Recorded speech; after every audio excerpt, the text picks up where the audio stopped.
Okay, we're reading chapters 7, 8, and 9 in this section. Desperate to get out of the house, Eric put on his jacket and walked onto the porch. It was a nice day, he realized.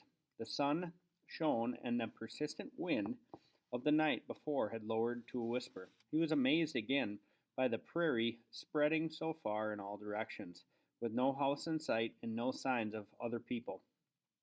The sky looked so big. Gazing up, he thought of his parents, who were probably in an airplane at that very moment. It hardly seemed real. He felt very small all of a sudden, and even lonelier and further from home. Wandering aimlessly around the yard, he kicked up gravel in the driveway and checked out the combines and tractors. The tires on some of those monsters were higher than the top of his head. He tried to imagine what it would be like to drive one. Then his eyes fell on the outhouse. He'd never been in an outhouse before. Would it be really stinky? He opened up the door cautiously, prepared to shut it fast. But to his disbelief, it didn't smell bad at all. Maybe because it wasn't used much. The open door let in enough light to see, and he observed with a grin that this was a two-hole model. He'd heard of such things, but he could never quite get his mind around the idea. He tried to picture sitting side by side out here with someone else and doing what? Having a friendly conversation, looking straight ahead and pretending the other person wasn't there? He shook his head. As he explained to his mother, he'd often wished he lived back in the days of the pioneers, but in this particular regard, he was grateful for modern conveniences. He read the sign posted on the wall above some stacked rolls of toilet paper, which said, "The job ain't finished till the paperwork is done," and cracked up. It was his first laugh since arriving in North Dakota, and it felt good. There was a pile of ratty old Life magazines on the seat bench, and that was about it. He was ready to leave when he heard a noise outside. He froze, listening. It sounded to Eric like someone panting, as if he'd been running hard. But who would have run all the way out here? Then he heard just the slightest whimper. Was it a whimper of pain or fear, or something else? He was spooked by the strange sound, but he couldn't very well hide in the outhouse and hope whoever it was went away. Cautiously, he pushed the door open wider and peered out. From the corner of his eyes, he saw something move into the barn. He caught only a quick glimpse of a shape, and enough to know it wasn't a person, but an animal. Although what kind he hadn't been able to tell. He wasn't quite sure of the size either. He walked slowly to the big barn door, which slid from side to side on a metal track that was now halfway open. Slipping inside, he waited for his eyes to grow accustomed to the dim light. He was vaguely aware of the pleasant smells of earth, grain, motor oil, and hay, aware too of his racing heart, and he imagined some crazed, slathering beast springing at him from the gloom. Did he have did they have wolves out here? He didn't know. He hoped not.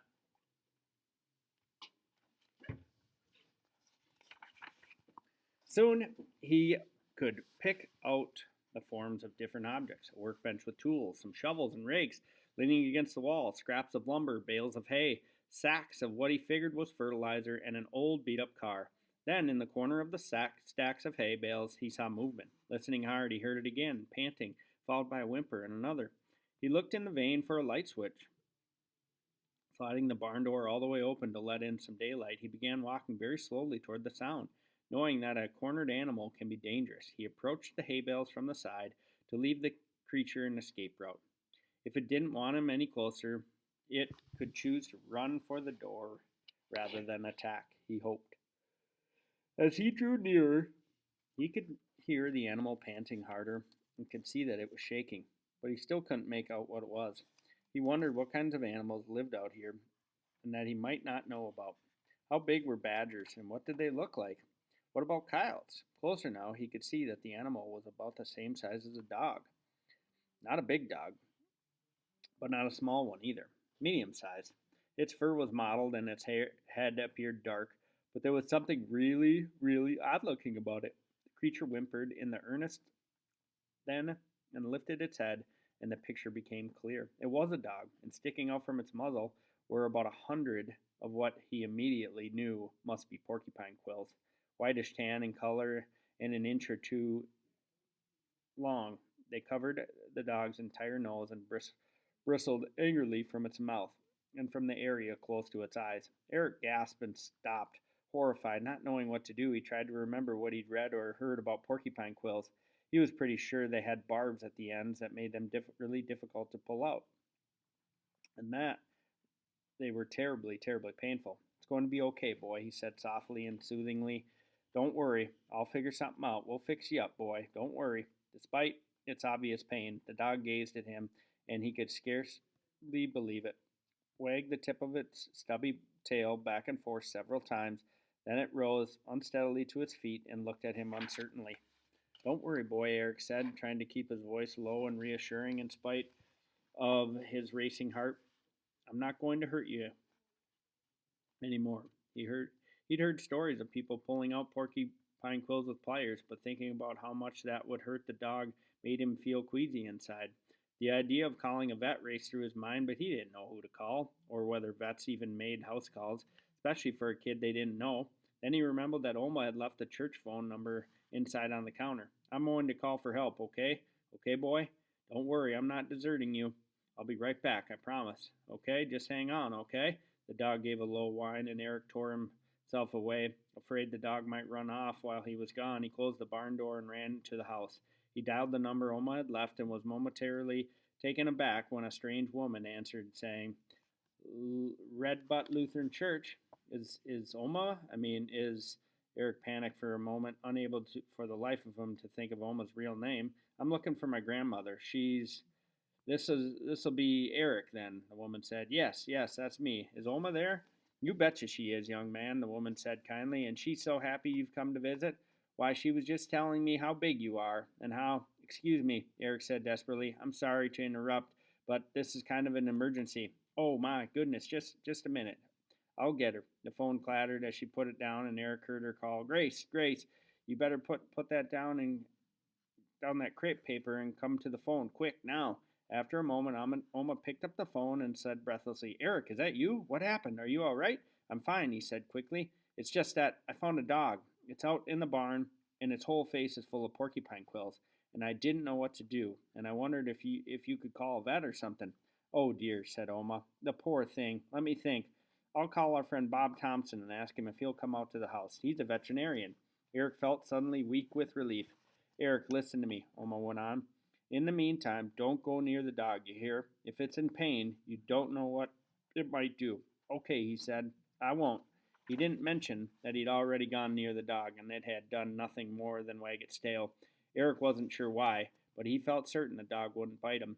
There was no need to say this, Oma, however. You stay put now until I get home. I will. And, Oma, please hurry. Chapter 8. Eric couldn't stay put. Despite his promise to Oma, he went back out to the barn where the dog remained, curled up by the hay bales. Eric approached slowly, speaking softly. The dog's brown eyes found his and didn't waver as he walked up and knelt down. Now that he was a little more calm, Eric noticed that the dog wasn't wearing a collar. Did that mean it was stray? Its ribs showed clearly, and Eric wondered how many days it had been suffering, hungry, yet unable to eat because of the quills. With great care, he reached out and gently stroked the dog's sides. The vet is on his way, boy, he said. Hang on. It seemed as if hours passed before Eric heard a car pull in the driveway. He got up and watched from the barn door as Oma's friend dropped her off. Just seconds later, the vet arrived, and Eric called them both over to the barn. Oma introduced him to Dr. Bob, and they all went inside where the dog lay. Dr. Bob examined it quickly. It's bad, but I've seen worse, he said cheerfully. Eric, I'll need you to hold her still while I pull out the quills. Me? Eric asked with a surprise. He hadn't anticipated being asked to help. Oh, Doc, I don't know, Oma said uncertainly. Is that safe? I don't recognize this dog. I don't think it belongs to anybody I know. I can't have anything happening to Eric. He's my daughter Darlene's boy, you know. Don't worry, Grace. She seems very good-natured. Dr. Bob answered, echoing the very thing that Eric had sensed about the dog, and he had called the dog a she. Sorry, girl, Eric murmured. I didn't realize.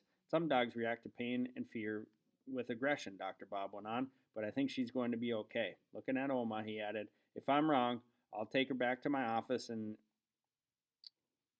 anesthetize her. But, in my opinion, it probably won't be necessary. Compared to some dogs I've seen, the Porky let her off easy. Well, Doc, you know best, said Oma, but I'm going back to the house. I can't bear to watch. Dr. Bob, speaking in the same low, soothing voice Eric had tried to use before, positioned the dog and showed Eric how to hold her. Keep talking to her, he said.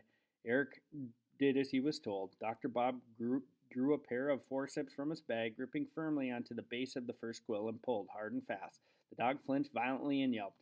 The sound wrenched Eric's heart, but he got a hold of her again, gently but firmly, and kept a steady stream of comforting words. One by one, Dr. Bob carefully and methodically pulled out the rest of the quills. The small ones are the hardest, he explained as he worked.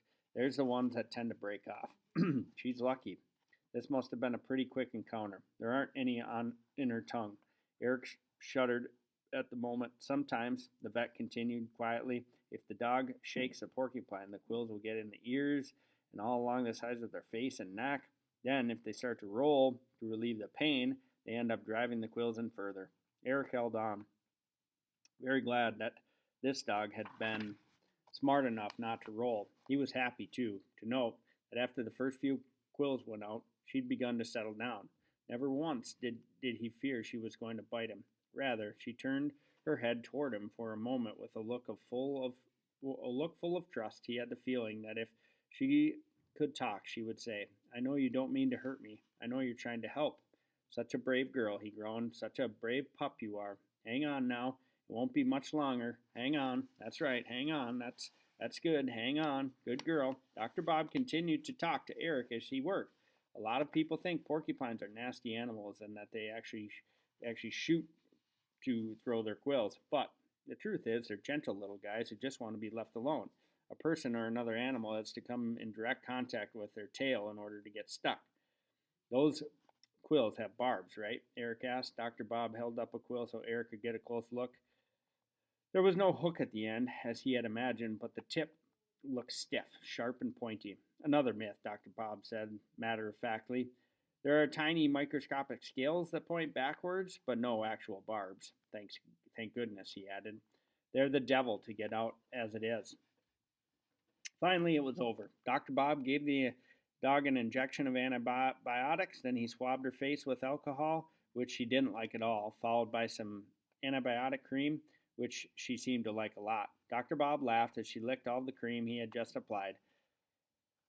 That shot'll take care of any infection. Now her face might be a little swollen tonight, but that's normal. Okay, Eric said uncertainly. Dr. Bob said, that's assuming you're going to take care of her until her owner shows up. He looked at Eric, eyebrows raised in a question. I'd like to, Eric said, but, well, I guess it's up to my grandmother. Let's go ask her, said Dr. Bob. They stood up, and so did the dog. Come on, girl, Eric said. He wasn't certain she'd follow them to the house, but she did. Oma met them at the kitchen door. Can she come in, Eric asked. Oma hesitated, then nodded. Inside, the dog sniffed around a bit, then came and stood by Eric's side.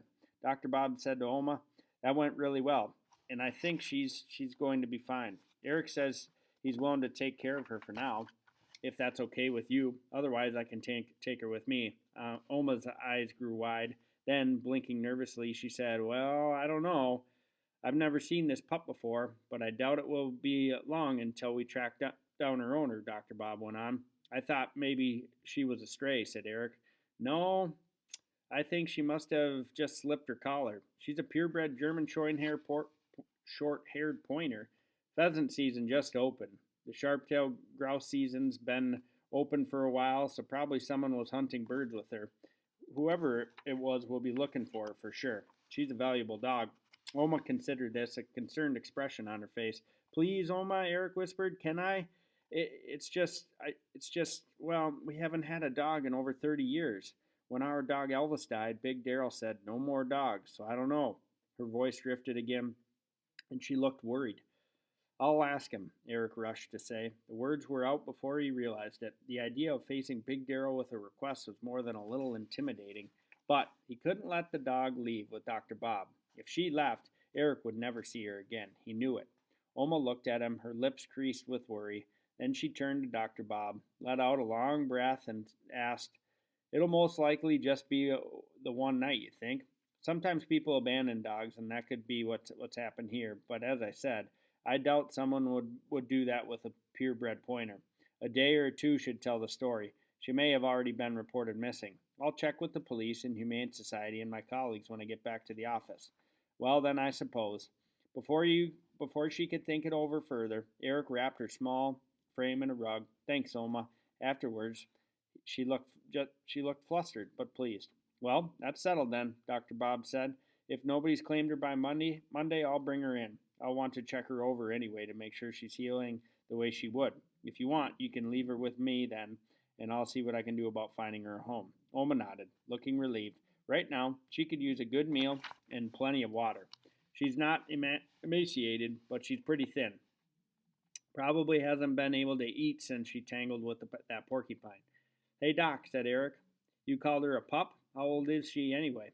"I'd say she's right around a year, give or take a month or so." Eric reached down to give the dog a pat and murmured, "Poor puppy." He and Oma thanked the vet, and Eric offered to pay him with his allowance money. Dr. Bob shook his head and smiled. "No charge. I'm glad I could help." After they said their goodbyes, Eric knelt beside the dog.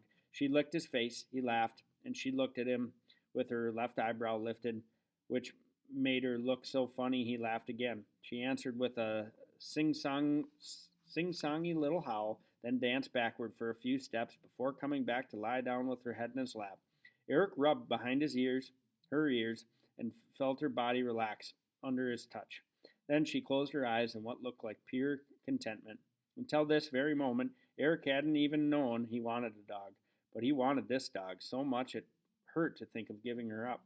He didn't know how it was possible to feel so connected to a creature he'd only known for a couple of hours, but he did. There was a bond between them, the boy and the dog. It had been forged in the moments when their eyes held as the quills were being removed. Eric knew she felt it too. She was his. Chapter 9. Eric glanced up to see Oma watching him with an odd expression on her face. She turned away quickly, but not before he saw the shine of tears in her eyes. "What's the matter, Oma?" he asked. He wondered what he had done wrong now, or if maybe she was already regretting her decision. She shook her head, as if to clear away an unwanted thought, and said, "Nothing's wrong, dear. It's just that, for a minute there, the two of you reminded me of, well, I'm just being silly." There was a moment of silence.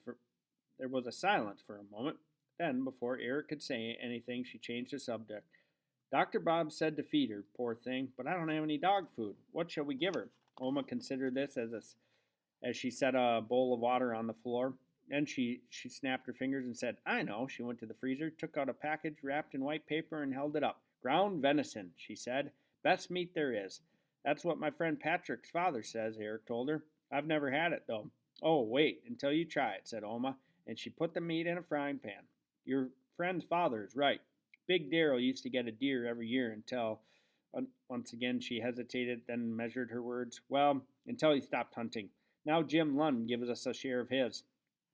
Helps us get through the winter." As the meat cooked, the dog's nose began to twitch eagerly. She watched intently as Oma pushed the frozen glob around with a spatula, breaking it up as it slowly browned. When it was cooked through, Oma let it cool, then scraped it into a plastic dish and placed it on the floor. The dog walked over and sniffed the food with great interest. "What a lady," said Oma with a laugh. "Why, Elvis would have wolfed that down in 2 seconds." "Go ahead, girl," Eric urged. "It's for you." The dog began to eat in earnest. It made Eric happy to watch her, knowing how hungry she had to be. "Eric," said Oma quietly, "it would be best not to mention Elvis, or to say anything to Big Darrell about giving the dog meat from the freezer." "Meat?" Eric said, pulling in an innocent face. "What meat?" Oma's laugh rang through the kitchen. It sounded nice. She wanted to ask about Elvis, but the dog was obviously a sensitive subject, even though he'd been dead for 30 years. He didn't want to make Oma sad again. Using an old blanket Oma gave him, Eric made a bed for the dog in the corner of the living room. She rested peacefully on it, and Eric sat beside her, stroking her, taking in every feature, the velvety softness of her ears, her warm, earthy smell, the pattern of large brown spots on her mottled coat, the rise and fall of her chest as she breathed. What really killed him was the way she looked right into his eyes. It was like she knew him in a way he'd never been known before. He stayed with the dog all day, or she stayed with him. Whenever he got up, even to get a glass of milk, she followed. Eric wanted her to rest, so he got some pillows off the couch and leaned against the wall beside her bed. Please, Dr. Bob, he willed, do not call. Please don't let there be another owner who will take her away. As the hours passed, it became impossible to think and speak of her as the dog. Eric knew someone had probably given her a name, but he had no idea what it was, and he wanted to call her something. He thought about it all afternoon, but couldn't come up with anything. He and Oma had a quiet supper. Afterward, she set aside a plate for Big Darrell, who still hadn't returned from harvesting beets, and switched on the news. Eric sat down beside the dog, scratched her ears, and was glad to see her close her eyes. That's a good girl, he murmured. You need to sleep, poor pup. You fought with a porcupine, and you were full of quills, you brave little quilly dog. All afternoon long he'd been whispering a similar stream of nonsense, and he might as well admit it, baby talk. But, hearing himself now, he sat up straighter and repeated, Quilly dog. He liked the sound of it. Hey, he said, what about Quilly? He thought for a moment and added, or maybe just Quill. What do you think about that for a name? The dog lifted her head and looked him square in the eye. Quill, he repeated. Do you like it? The dog lifted her left eyebrow, then lowered it. What do you think? You want to be Quill? She thumped her short tail, put her head on his lap, gave a deep, contented sigh, and closed her eyes again. That settled that. Eric was just telling Oma that he'd come up with a perfect name for the dog when the door opened and Big Darrell walked in. His clothes and face were dusty, and when he took off his farmer's cap, Eric was once again struck with the blazing blue of his eyes and the contrast between his pale forehead and the rest of his face. He hung the cap on a hook by the door and was leaning down to unlace his boots when his gaze fell on Eric and the dog. He jerked upright, as if he'd just been struck by a porcupine, and stared. After what felt to Eric like a very long time, Big Darrell asked, What's that dog doing in here? His deep voice sounded to Eric like a growl. Eric stood up. Quill stirred and rose to her feet, too, with her stubby tail wagging. She approached Big Darrell. He ignored her. Oma jumped up from her seat in front of the TV and started to say, Darrell, it's only for... But Big Darrell cut her off. Didn't I say no more dogs? Eric couldn't help himself. But that was a long time ago. Big Darrell's face froze. He stiffened, and for a moment no one moved. He turned slowly to Eric and said deliberately, What do you know about what happened here a long time ago? Eric, taken back by the coldness of Big Darrell's gaze, stammered, Nothing. That's right, nothing. Remember that. He turned back to Oma, who looked every bit frightened as Eric felt. Eric could hardly bear looking at her, wringing her hands and blinking with anxiety. But, Darrell, Oma began. Big Darrell interrupted. Didn't I say no more dogs? Yes, but let me explain. There's nothing to explain, Big Darrell said flatly. The dog goes. It's not Oma's fault, Eric shouted. The dog's face was all full of porcupine quills, and she couldn't eat her anything. She needed help, and Dr. Bob came. Big Darrell's eyes narrowed at his, and Eric hurried to add, He didn't even charge us anything because he's a nice guy and he just wanted to help her. Not like you. The unspoken words hung in the air. If Big Darrell sensed them, he showed no sign. Quill, come, Eric said. He couldn't stand watching her standing at Big Darrell's feet, wagging her tail and sniffing his boots, waiting for a pat that wasn't going to come. When she returned to stand beside him, Eric reached down to rub her head. Then he stepped forward, placing herself between Quill and Big Darrell. He tried to keep his voice even, although his hands were shaking and his heart was drumming a jerky rhythm in his chest. Oma told me you said no more dogs. It's only until Dr. Bob finds the owner, and I've got money. If there's any charge, I'll pay for everything. There was silence for a while. Finally, Big Darrell heaved an angry sigh and said, It's too late to do anything with it tonight. It can stay until tomorrow, no longer. Oh, Darrell, that's wonderful. Isn't it, Eric? Oma asked softly. Eric didn't answer. He was afraid that if he opened his mouth, he'd say what he was thinking, which was that there was no way he was going to thank Big Darrell and act all grateful because the man who had said Quill could stay one lousy night in this lousy house. He and Big Darrell continued to stare at each other. Finally, Big Darrell spoke. You called it a name? Her, not it? Big Darrell said impatiently. How did you know its name? I just made it up, Eric answered, wondering what the man was getting at. Big Darrell shook his head slowly, a disgusted expression on his face. Eric had to force himself not to look away from the man's icy blue gaze. No sense in giving it a name to what's not yours to keep, Big Darrell muttered. Now take that mutt out to the barn. If she's asleep in the barn, then I am too, Eric answered. Oh, Eric, Oma began, looking distressed. But Big Darrell interrupted, saying, Suit yourself. He went into the kitchen where he sat down and began to silently eat his supper. Oma gave Eric a weak smile and gently touched his shoulder. I'll talk to him, she said. Eric could hear the fear and reluctance in her voice. No, he said, don't bother. I'll be fine. He bit his tongue to keep from saying what he wanted to say. I'd rather sleep out than in the same house with him any day. Eric, said Oma, almost in a whisper, won't you? I want to sleep in the barn with Quill. Oma sighed, her distress evident in her face. Wait, then. She took a flashlight from the shelf by the door. You'll need this, and a pillow and some blankets for yourself. I'll get them off my bed, Eric replied, and headed for the stairs. He hastily removed his bedding and put on a sweatshirt. Back in the living room, he picked up Quill's blanket. Arms full, he turned to face Oma, who appeared close to tears. I wish you'd stay inside, she said. I'm sleeping in the barn, Oma. It's okay, really. His grandmother reached up and fussed with the neck of his sweatshirt. Then, with a brave attempt at a smile, she said, Good night, then, and sleep well. Night, Eric said, and escaped gratefully into the darkness. Oma turned on the porch light and as he and Quill walked toward the barn. Once inside, he found the hay bales, spread out the blankets, and Quill plumped his pillow and stretched out with Quill beside him. He buried his flushed and angry face in the warm fur of her neck. For a long time he lay awake, his hands curling into fists as his sides. He thought about Big Darrell. What's his problem, anyway? What did I ever do to him? Him and all his stupid rules. Don't go in that room. Didn't I say no dogs? No sense in naming something that's not yours. I don't know how Oma can stand living here alone with him. There's no way I can take it for 6 months. I won't make it one more day in that house. The instant he stopped thinking about Big Darrell, he worried about Dr. Bob would call at any moment, having found Quill's owner. He tried to think of any way to keep her, but there was no solution. Not as long as he lived under Big Darrell's roof. That's the end of this section.